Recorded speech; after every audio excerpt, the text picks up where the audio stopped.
Pripun kabare nggih Gus? Ini ada suara kok nggak ada wujud ya, mana orang harus. Kami di sini Gus. Oh di sana. Tolong kalian agak jaga jarak ya. Siap. Kenapa? Karena mbaknya sama masnya itu seperti Indomaret dan Alfamaret. Waduh. Maksudnya apa? Kenapa saya bilang mbaknya sama masnya kayak Indomaret dan Alfamaret? Berdekatan sih tapi nggak pernah jadian. Allah.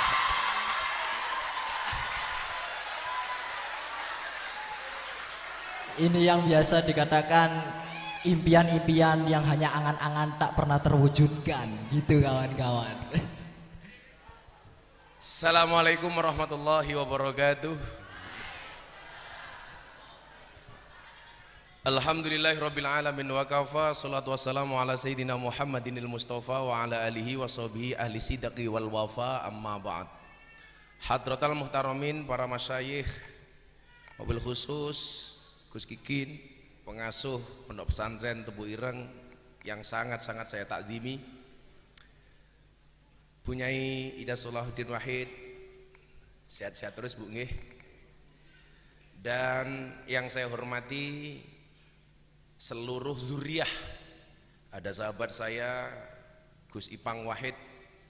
Saya beberapa kali diserbu wartawan, kok sekarang Gus Ipang nemplek sama Gus Miftah terus, tujuannya apa? Saya bilang waktu itu tujuannya adalah meng-NO-kan zuriyahnya Mbah Hasyim Asy'ari, saya bilang itu. Karena beliau sempat hilang ke Amerika. Dan alhamdulillah sekarang menjadi NO Tulen. Dan kayaknya bau-baunya akan menjadi salah satu ketua PBNU. Amin. Amin. Yang saya hormati Pak Rektor, Profesor Haris. Saya dengan Pak Haris ini sama-sama Prof. Kalau Anda Profesor, Gus Miftah provokator, ya Pak ya. Gitu ya. Dan juga support acara kita hari ini dari Telkom, ada Pak Dirut dan juga ada Pak Direktur Bisnis and Enterprise Pak Edi Wicara, yang kebetulan Pak Dirut, saya sudah jalan dengan Telkom ini hampir setahun. Sebenarnya idealnya kita buat orasi ini untuk kaum milenial itu sebulan sekali, tapi kadang-kadang karena kendala teknis dan pandemi kita kadang-kadang belum normal. Jadi selama ini kita disupport sama Telkom dan Pertamina Pak Menteri. Ini perlu saya sampaikan. Kenapa harus saya sampaikan di depan Pak Menteri? Supaya ke depan budgetnya lebih besar lagi, kira-kira begitu. Dan selama ini saya komunikasi dengan Pak Edi, karena kalau ke Pak Dirut saya nggak enak Pak, saya orang biasa Pak. Saya ke Pak, kalau Pak Dirut nanti pasti lebih besar lah. Beli bawang keliru merica, saya ke Jombang dengan membawa cinta. Cintaku pada Tebu Ireng memang tidak seindah surat cinta untuk Setarlah, tapi yakinlah cintaku padamu lillahi ta'ala. Saya di sini membawa Pak Menteri. Jadi waktu itu Mas Ipang WA saya, Gus, anak-anak pengen nih Maulid Nabi sama Gus Miftah. Saya kebetulan ada agenda dengan Pak Menteri, itu sebenarnya di Kediri sama di Malang, yang saya range dengan Chief Edi waktu itu. Yang di Lirboyo salah satu tujuannya adalah juga orasi dan memberikan sumbangan dari Telkom scanner kitab. Tapi kebetulan Pak Menteri masih ada di Riau, dan rezeki memang yang harusnya Pak Menteri itu hadirnya di Lirboyo akhirnya bisa saya bawa ke Tebu Ireng. Nah, jadi anak-anak BEM jangan pede dulu, itu bukan karena hebatnya kamu, karena syafaatku. Mana syafaatku? Enak aja. Klarifikasi. Tapi memang ini memang rezeki, Gus Hakim. Kenapa saya katakan demikian? Kebetulan Pak Menteri ini nanti selepas dari sini beliau harus menghadiri acara di Magelang dan pesawatnya landing di Jogja. Nah, saya sudah 10 hari belum pulang ke Jogja. Baru nanti, akhirnya saya betul-betul NO kepada Pak Menteri, nunut urip. Nah, karena nanti saya bisa ikut pesawat beliau untuk pulang ke Jogja. Kan lumayan Pak Menteri, sudah 10 hari nggak ketemu istri, nanti ketemu, kan lumayan ini. Nah, maka terjadilah. Saya pikir kalau saya harus ngaji, nguyai segoro lah. Saya sering mengatakan idza wujudul ma batalat tayamum. Kalau sudah ada air maka tayamum itu menjadi batal. Artinya kalau saya harus ngaji di sini sama halnya ini gudangnya air kok saya tayamum di sini, itu tentunya tidak pas. Tapi kalau wilayahnya itu adalah motivasi sesuai dengan tema kita dan kebetulan yang membersamai kita Pak Erick Thohir ini pas. Apa coba? Sudahi rebahan, wujudkan perubahan. Saya pengen semua yang hadir mulai menatap masa depan kita dengan optimis. Adik-adik mahasiswa tahu apa bedanya optimis dengan pesimis. Optimisme, orang optimis itu melihat peluang dalam masalah. Sementara orang pesimis melihat masalah dalam peluang. Jadi kalau saya dikasih air seumpamanya, dikasih minum seperti ini, minumnya kok ada separuh, ini orang optimis akan mengatakan alhamdulillah airnya masih ada separuh. Tapi kalau orang pesimis akan mengatakan waduh airnya tinggal separuh. Nah pasca pandemi yang mungkin sebentar lagi ini berakhir dengan tentunya protokol kesehatan yang kita tetap jaga, saya berharap kemudian optimisme ini muncul di antara kita semuanya. Jangan sampai kita membayangkan masa depan yang kemudian justru akan membuat kita insecure. Nah, bahasa kalian mungkin insecure atau bahasanya barangkali underestimate. Nah, tapi juga jangan terlalu overconfident. Saya kasih tahu begini, akan saya kasih contoh kasus. Coba Anda jawab. Kalau seandainya bayangkan Anda naik perahu, di tengah-tengah sungai perahunya bocor, kemudian di samping perahu itu banyak buaya, apa yang harus Anda lakukan? Rata-rata jawabannya apa? Berdoa, pasrah, tawakal dan lain sebagainya. Saya jawab salah. Itu benar tapi kurang tepat. Bayangkan kalau Anda naik perahu di tengah sungai, perahunya bocor, kemudian di sekeliling perahu itu banyak buaya. Apa yang harus Anda lakukan? Yang harus Anda lakukan adalah berhenti membayangkan. Ya kan? Kenapa? Karena saya tadi bilang bayangkan. Maka saya punya quote nih. Kecemasan adalah ilusi buruk tentang masa depan. Daripada kita membuang waktu untuk cemas, mendingan kita mempersiapkan diri untuk menghadapi. Nah, kan begitu. Jadi kalau kayak kalian yang jomblo-jomblo ini cemas akan masa depanmu, kamu salah. Salah. Yakin Anda salah. Kalau jodoh pasti akan ketemu kok. Ketemunya di mana? Di pelaminan. Sebagai apa? Sebagai tamu. Wah.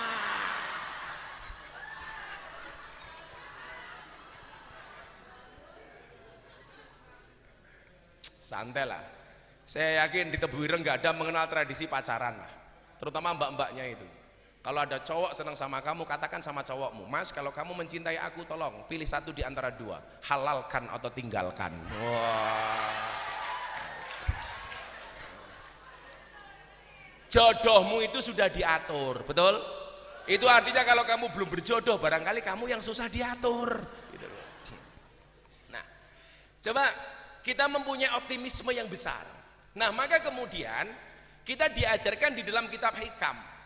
Ada satu kalimat di situ yang membedakan malfarku bainar roja wal umniyah. Bedakan antara harapan dan angan-angan. Ar-roja'u kata Ibnu Athaillah As-Sakandari, ma koronahu amalun. Yang namanya harapan itu adalah satu keinginan yang diwujudkan dengan amal dan perbuatan. Ada eksekusi, ada aksi untuk mewujudkan apa yang kita mau. Ini namanya ar-roja atau harapan. Wa illa fahuwa umniyatun. Kalau kemudian kita punya keinginan tetapi tidak ada amal dan perbuatan, itu namanya bukan roja tapi tamani. Tamani itu artinya apa? Angan-angan. Jadi kalau kamu pengen jadi orang besar seperti Mas Erick Thohir, kan? Belajar nggak mau, pengen jadi orang kaya umpamanya, pengen jadi orang sukses, kerja nggak mau, dagang nggak mau, bisnis nggak mau, usaha nggak mau, pekerjaannya tidur. Begitu bangun, bikin status WA, akan indah pada waktunya. Wah. Cepetan bangun, tidurmu terlalu lama, mimpimu buruk, turumu miring, obatmu ndang diombe. Dan ini rata-rata hari ini mahasiswa itu seperti itu. Kenapa saya bisa ngomong seperti itu? Saya juga pernah menjadi mahasiswa. Saya pernah menjadi mahasiswa walaupun ijazah saya tidak saya ambil.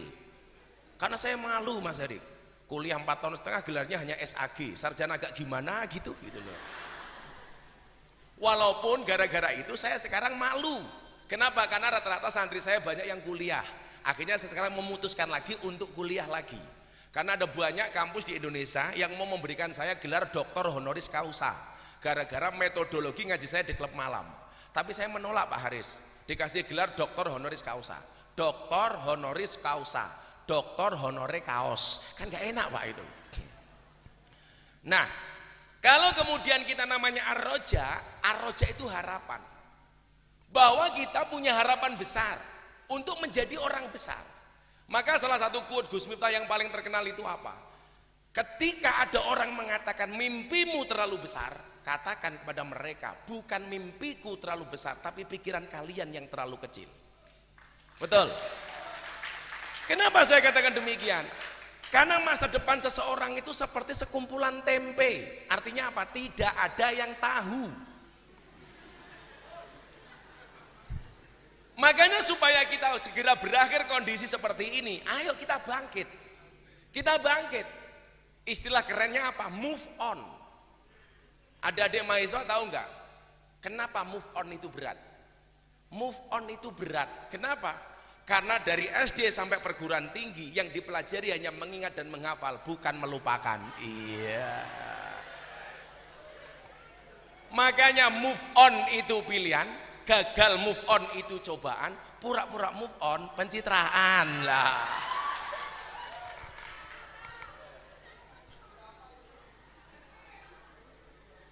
Kita harus optimis menatap masa depan ini. Maka hari ini saya sengaja menghadirkan seorang tokoh yang nanti saya harapkan mampu memotivasi kita. Adik-adik mahasiswa bisa belajar dari kesuksesan beliau. Ingat, kalau Anda melihat orang sukses, jangan pernah melihat kesuksesannya saja, tapi lihatlah prosesnya. Kenapa?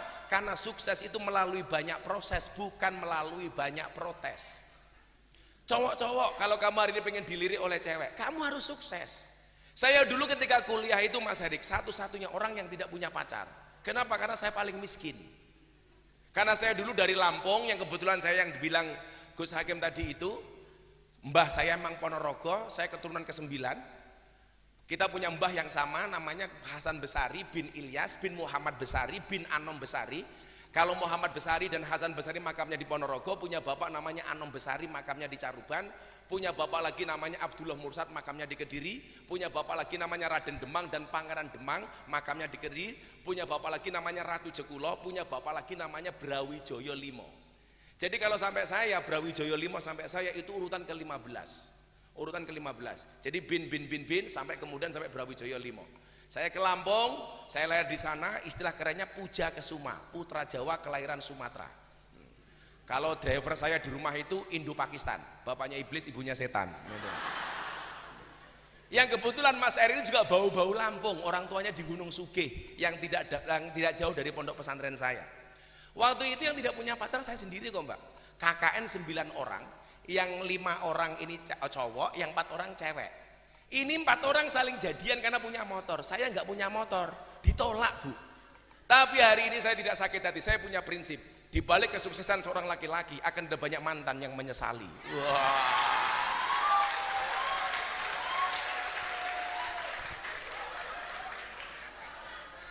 Cukup saya katakan, aku rapopo gitu loh. Nah, maka mari kita hari ini belajar dari seorang tokoh yang nanti beliau akan kita panggil ke depan untuk kalian contoh kenapa bisa sukses. Cowok-cowok ingat, cewek itu paling nggak suka dengan cowok 1 omong kosong, 2 otak kosong, 3 dompet kosong. Ingat, jatuh cinta itu pakai perasaan, merawatnya pakai penghasilan gitu loh. Kamu sekarang mengatakan kenapa rumput tetangga jauh lebih hijau daripada rumput kita sendiri? Lah iya, rumput tetangga disiram. Kenapa istri tetangga jauh lebih cantik? Lah iya, dimodalin. Kamu pengen istrimu cantik gak kasih uang? Ingat, kecantikan istrimu tidak dijamin BPJS gitu. Saya itu sekarang lagi senang bikin quote Mas Erik. Maka sampai saya itu dianugerahi sama Kick Andy itu, sebagai selebritis yang wajahnya paling banyak nongol di bokong truk. Kalau nggak percaya kita lihat nih salah satunya. Coba bisa ditampilkan nggak panitia? Wajahnya Gus Miftah di bokong truk. Sampai saya dikasih julukan sama Kiai Wali bokong truk. Gitu loh. Tuh.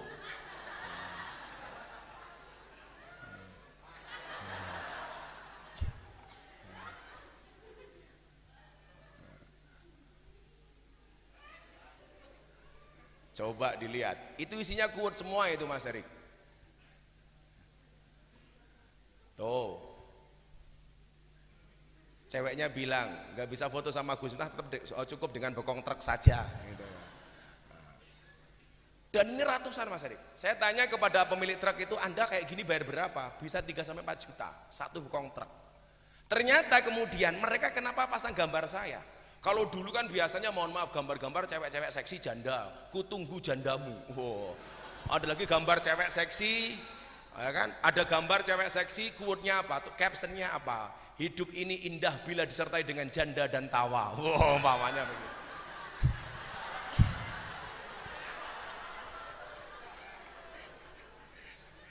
Sampai quote-quote saya ini mau ditulis, Gus Gigin. Karena begitu banyak. Contoh, kayak Mas Erick Thohir, ketika datang ke acara saya ngobrol bareng Gus Miftah di iNews. Saya bilang sama Mas Erick tahu nggak kenapa keringat itu asin? Kenapa Gus? Karena dalam perjuangan nggak ada yang manis. Wah. Maka saya pengen, nggak usah berlama-lama, kita belajar sukses story dari seorang Erick Thohir. Ingat ya, anak muda itu banyak karya, bukan banyak gaya. Banyak karya, bukan banyak gaya. Ini para pemuda harapan bangsa, para pemudi harapan pemuda. Makanya tunjukkan apa? Prestasimu dengan karya. Hari ini orang pengen menjadi viral tuh gampang lah. Saya pikir gampang dengan segala medsos yang ada. Tapi pesan saya satu nak, apa? Virallah karena prestasi bukan karena sensasi. Apalagi kita masuk era Society 5.0 yang di situ dibutuhkan minimal 4C, 4C. Yang pertama apa? Creativity. Kemudian yang kedua apa? Critical thinking, mempunyai pikiran yang kritis. Kemudian apa? Communication, harus mempunyai bahasa komunikasi yang baik, retorika yang bagus. Begitu banyak orang yang alim hari ini dakwahnya tidak bisa diterima oleh masyarakat. Kenapa? Karena retorikanya nggak bagus. Ini santri kalau ada orang mengatakan begini, itu mah cuma pinter ngomong doang. Anda salah. Pinter ngomong itu juga anugerah. Pinter ngomong itu juga anugerah, Bu. Makanya kalau para santri putra, mahasiswa putra, pengen kamu pinter ngomong gampang, carilah istri yang cerewet. Yakin, dijamin. Kalau kamu pengen tahu rata-rata walinya Allah itu istrinya galak. Contohnya Umar bin Khattab.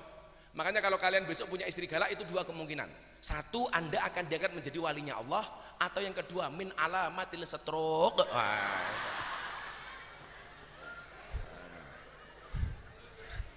Kalian tahu stroke itu penyakit apa? Stroke itu penyakit yang diakibatkan gara-gara adanya ketidakseimbangan antara stroke gaji dan stroke belanja lah.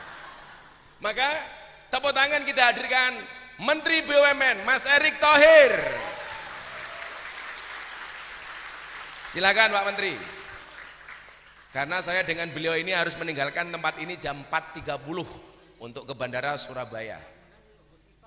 Oh, yang undang juga Gus Ipang. Mas Ipang juga naik ke sini dong. Mas Ipang nemani Pak Menteri di sini Mas Ipang. Ini. Oh, enggak ikut. Silakan Pak Menteri. Assalamualaikum warahmatullahi wabarakatuh. Siapa lagi tadi? Yang paling ujung, warna hitam di belakang, cewek udah. Itu dua. Ayo mbaknya yang dulu. Di sini. Oke, yang pakai batik satu, sama yang biru paling belakang satu. Ya. Oke. Siapa dulu yang megang mic dulu? Oke, yang batik kan? Monggo dikasih mic-nya, panitia. Silakan Mbak. Oke, Iya, mbaknya kamu. dulu yang putih boleh? Yang sudah megang mic dulu? Silakan. Ini udah megang mic belum? Kalau belum, mbaknya dulu. Ayo, buruan. Silakan Mbak. Ayo Mbak. Buruan Mbak. Ini udah pegang mic ini. Ayo Mbak, berdiri Oke, Mbak. mbaknya. Silakan Mbak. Ladies first. Ya. Bismillahirrahmanirrahim. Assalamualaikum warahmatullahi wabarakatuh. Waalaikumsalam warahmatullahi wabarakatuh. Perkenalkan, nama saya Fatimatu Zuhro, semester 7 dari Prodi Pendidikan Bahasa dan Sastra Indonesia, Universitas Hasyim Asy'ari. Di sini saya akan menanyakan tentang gimana sih? Mohon izin Gus, Pak Erick Thohir. Saya melihat dari pengalaman diri saya sendiri sebagai semester akhir itu merasa kesulitan, di mana kita sebagai semester akhir itu bimbang antara mencari peluang pekerjaan dan menyelesaikan tugas-tugas akhir di kampus, yang mana kita ingin sebagai generasi muda itu ingin lekas menemukan pekerjaan yang mana kita sebelum itu mengenal basic di kampus. Pertanyaan saya, dengan tidak adanya wadah dan kita tidak mengenal secara luas bagaimana tentang mencari peluang di dalam generasi muda untuk mencapai segala macam pekerjaan di luar sana, kita mempunyai sedikit pengetahuan. Gimana sih caranya agar kita itu tumbuh dan mengetahui jejak-jejak apa yang harus kita lakukan setelah kita lulus, padahal pengalaman kita hanya sedikit di kampus. Begitu saja. Akhirnya dari saya, wassalamualaikum warahmatullahi wabarakatuh. Oke, baik. Masnya yang batik dulu, ayo silakan. Nanyanya pendek aja ya, jangan panjang-panjang. Ya, dua dulu. Ayo yang biru deh, kalau udah siap tanya duluan. Namanya siapa, dari mana? Langsung. Mana Ayo, suaranya? belakang. Ayo buruan, ayo. Panitia, ayo. Itu bunyi kan tadi? Coba bunyi nggak? Yang salah bukan mic-nya Mas, tapi kupingmu Mas. Bismillahirrahmanirrahim. Assalamualaikum warahmatullahi wabarakatuh. Salam. Alhamdulillah, sebelumnya terima kasih kepada Gus Ipang dan narasumber khususnya telah diberikan waktu. Saya Zainur Rahman dari Alumni Pesantren Tebireng yang berada di Malang. Saya mau mungkin saya loncat ke bisnis tadi. Saya dan teman-teman di Malang, teman-teman pesantren di Malang, saya membuat satu brand yang di situ menaungi semua santri-santri di Malang. Dan kami sekarang sudah hampir 1 tahun lebih brand itu berjalan, ya alhamdulillah. Pertanyaan saya di sini, saya pengen nanya khususnya ke beliau ini pun, Bapak Erick Thohir, bagaimana cara beliau untuk create atau cara beliau untuk menghandle supaya di tahun-tahun ketika membangun bisnis dan sebagainya itu seluruh tim bisa tetap satu visi, karena selama 1 tahun lebih ini, apalagi di pandemi kemarin, saya pribadi dan teman-teman mengalami gejolak yang banyak sekali. Mungkin itu saja, terima kasih. Baik, terima kasih. Udah cukup dijawab dulu. Saya jawab dataran religi, Pak Erick yang praktis. Nah, untuk Fatimatu Zuhro, tolong nanti kamu pulangnya lewat jalan selatan ya, karena perasaanku padamu tidak bisa diutarakan.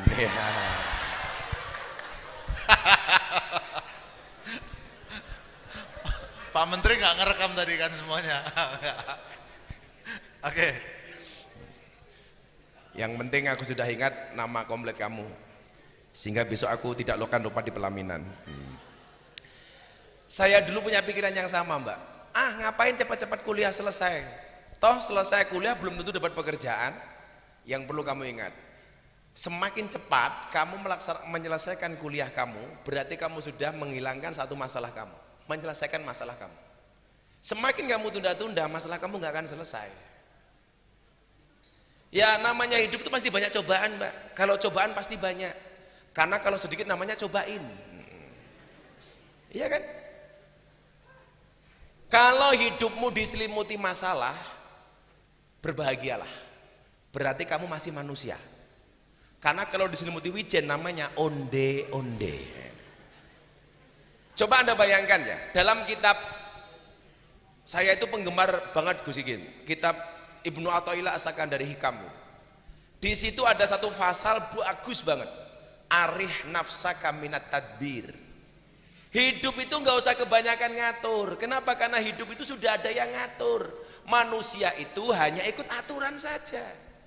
Dok, Fatimah, kita naik pesawat, nggak pernah kenal dengan pilot, nggak pernah kenal dengan pramugari.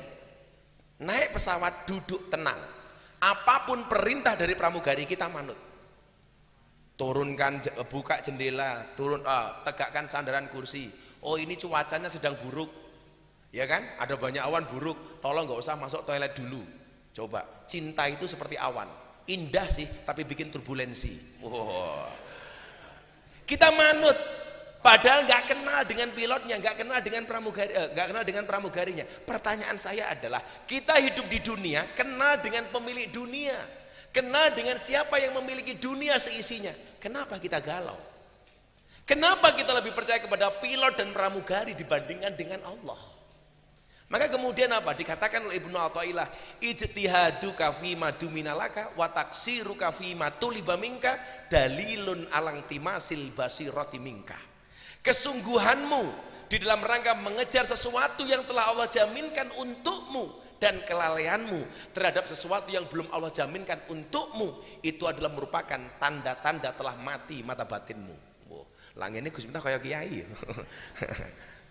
Jadi itu nggak usah khawatir, pasti ada. Kalau kamu khawatir, kontak saya. Pak Menteri, monggo.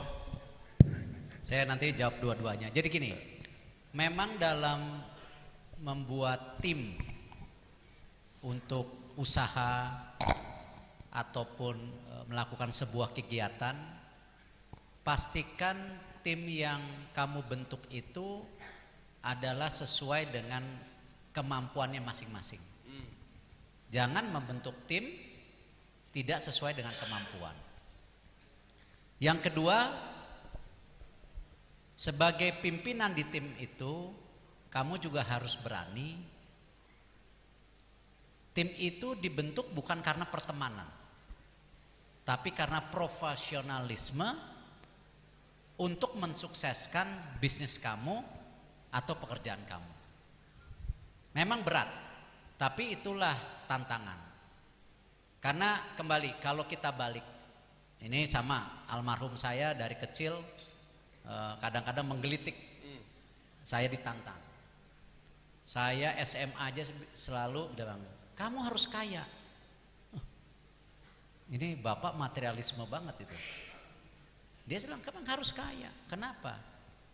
Kalau kamu kaya, kamu bisa bantu orang banyak.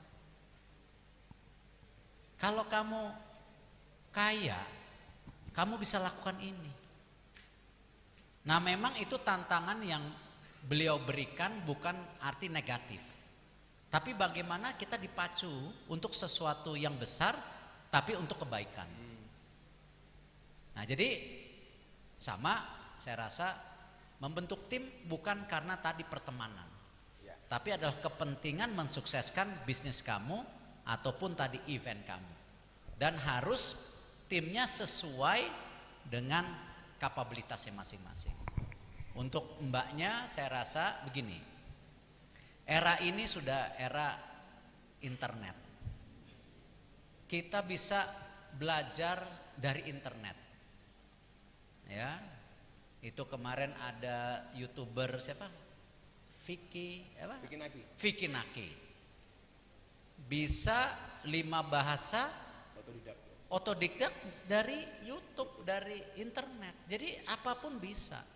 Tapi yang penting tadi disampaikan, selain kamu percaya dengan jalan Allah, tetapi juga kamu harus tahu kelebihan dan kelemahan kamu apa. Harus introspeksi diri. Disitulah kamu bangun apa yang kekurangan kamu. Tetapi tadi yang saya bilang, kalau kamu yakin di satu bidang yang kamu ini, harus menjadi yang expert, jangan yang tanggung. Kalau tanggungan ya nggak akan dilihat itu. Ya, itu oke, 2 pertanyaan lagi. Baik, 2 pertanyaan lagi. Tadi Mas yang terakhir, yang Mbak belakang tadi sama dipilih ini. tadi yang Masnya ini sama yang di belakang Mbaknya, siap-siapin mic-nya tolong. Bismillahirrahmanirrahim. Mbak maju sini Mbak, ke depan Mbak, biar kelihatan Mbak. Assalamualaikum warahmatullahi wabarakatuh. Assalamualaikum. Perkenalkan, nama saya Muhammad Rizal Fahrudin, Prodi Pendidikan Agama Islam Universitas Hasyim Asy'ari dari Pondok Pesantren Bahasa LPBA Seblak. Yang ingin saya tanyakan kepada Gus Erik, karena saya sangat terpukau dengan paparan panjenengan, ada ilmu urip yang saya dapatkan dari panjenengan banyak sekali. Di sini terkait perubahan untuk Gus Erik, untuk mengembangkan atau membangun satu tim atau kelompok, bahkan untuk membangun bangsa Indonesia yang besar ini, regenerasi adalah satu hal penting yang harus ditanamkan oleh generasi old kepada generasi now. Pertanyaannya, bagaimana panjenengan melakukan manajemen reorganisasi atau regenerasi sebagai tonggak estafet dalam mewujudkan perubahan untuk bangsa Indonesia ini? Terima kasih kepada Gus Erik Thohir. Wassalamualaikum warahmatullahi wabarakatuh. Bagus pertanyaannya, Mbaknya ya, Mbaknya. Ya, langsung. Assalamualaikum warahmatullahi wabarakatuh. Nama saya Karimatul Maslahah dari UIN 1 Tulungagung, Prodi Matematika Pendidikan. Untuk pertanyaan yang pertama untuk Gus Miftah. Nah, katanya kan saya pernah lihat di channel apa itu lupa, kalau pekerjaan itu dari lebih baik tukang becak daripada wasit sepak bola. Karena wasit sepak bola pekerjaannya nggak jelas, lari-lari saja mencari kesalahan orang. Itu kan Gus. Nah, bagaimana solusinya? Lanjut. Bagaimana solusi kita sebagai mahasiswa untuk menyiapkan pekerjaan yang sesuai dengan profesi kita dan yang bergengsi? Karena kalau nggak bergengsi itu kan ini malu gitu loh Gus. Jadi tukang becak padahal udah sarjana gitu. Bagaimana solusinya Gus? Nah, untuk pertanyaan yang kedua untuk Bapak Erik Thohir, kita sudah bekerja, kita sudah melakukan pekerjaan yang sesuai, yang terbaik dengan amanah dan ya. gemeter saya. Ya, udah. Pokoknya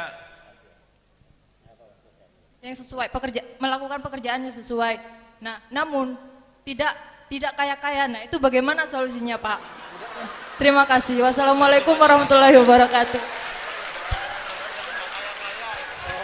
Oke, karena pertanyaan pertama yang tadi tentang tukang beca sama wasit agak membingungkan, jadi saya langsung dijawab sama Pak Erik aja. Nanti di DM aja nanti masalah tak tukang tutup beca saja dengan quote saya ya. Sudah. Jadi gini, bahwa saya pun bisa sukses karena dimentor. Jadi itulah yang saya bilang ke para direksi BUMN, bahwa mereka itu karena diberikan amanah dan tanggung jawab, apalagi ini BUMN badan usaha milik negara, bukan badan usaha milik nenek lu. Itu.